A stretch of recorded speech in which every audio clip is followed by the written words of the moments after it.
Lindol sa Laguna at Quezon, malapit na nga ba? Isang magandang umaga po sa inyong lahat. Ang inyong pong lingkod, Kabukid. Hayaan po ninyo na magbigay ako ng konting mensahe po para sa ating lahat. Para po sa nangyayari sa ating paligid, huwag sana tayong maging dahilan upang magkaroon ng panakot, pagpapanik ang ating mga kababayan sapagkat hindi maganda ang magiging resulta nito para sa kanila pagkos tayo ay magbigay ng paalala. Iba po ang paalaala sa pananakot.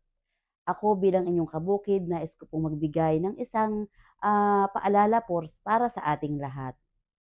Ako bilang isang ina at tumatayong haligi ng aming tahanan, binubukas ko sa pag-iisip ng aking mga anak, maging sa musmos na kaisipan ng aking apo, kung ano ang dapat gawin sakaling dumating o maranasan natin ang pagyanig ng paligid.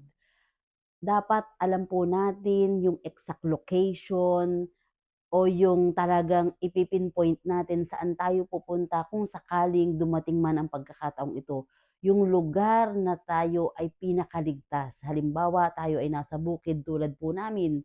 Dapat alam nyo yung area na walang matutumbang puno, walang poste, na kaya kayong abutin kung sakaling matumba. Doon sa area na hawan at alam nyo kahit makaramdam ng pagyanig, ay safe tayo doon.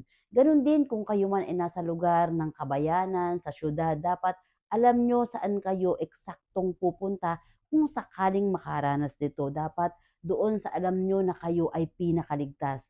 At dapat ipinaalam ninyo ito sa inyong mga kasamahan sapagkat ito ay mahalaga.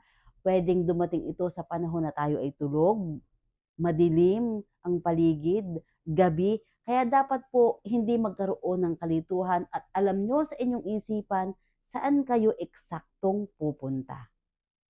Mahalaga po ito ay alam natin kung sakaling dumating man ang pagkakataong ating kinatatakutan.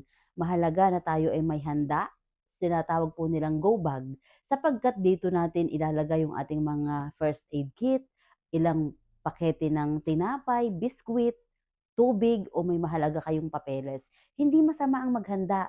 Hindi ito dapat katakutan. Sabi nyo, hindi natin pwedeng baliwalain ang nangyayari sa paligid sapagkat nagaganap na. Naganap na sa iba't ibang bahagi ng ating bansa. So, hindi po imposible na maranasan talaga natin. Pero mas higit naman syempre ang powerful ng panalangin. Sabi nga, tayo ay manalangin, hindi pa man ngayon tayo ay magsimula ng manalangin na sana hindi natin ito danasin at isama din po natin sa panalangin yung mga area na nakaranas nito na sana ay bigyan sila ng sapat na lakas at sana'y muli silang makabangon sapagkat hindi po simple ang makaranas ng lindol. Huwag nating balewalain ang mga paalaala. Huwag nating isantabi ang mga payo ng mga kinauukulan, yung mga dapat nating ihanda at dapat nating malaman. Maging aware po tayo sa nangyayari sa ating paligid upang nang sa ganun mangyari man ito, iwasan natin ang may masaktan, yung casualty sa pamilya at dapat alam po natin at tayo ay bukas ang isipan sa anong dapat nating ikilos sa panahong maganap man ito. Siyempre, ang hangad po natin, sana hindi natin ito maranasan, pero hindi po tayo ang masusunod. Minsan po, may mga pangyayari, kalamidad na nagaganap sa panahong hindi natin inaasahan. Kaya naman, hindi masama ang maghanda.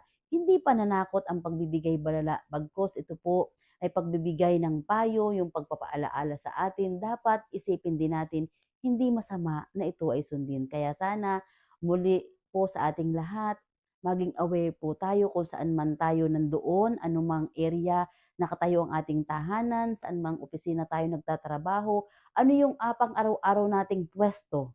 Dapat alam natin anumang oras dumating ang ganitong pagkakataon, alam natin ang ating gagawin, alam natin ang ating dadamputin, alam natin saan pinakaligtas ang ating sarili at ang ating pamilya. So doon po tayo pupunta. Muli po, ito po ay isang paalaala para po sa inyo mula sa inyong kabukid. Isang magandang umaga.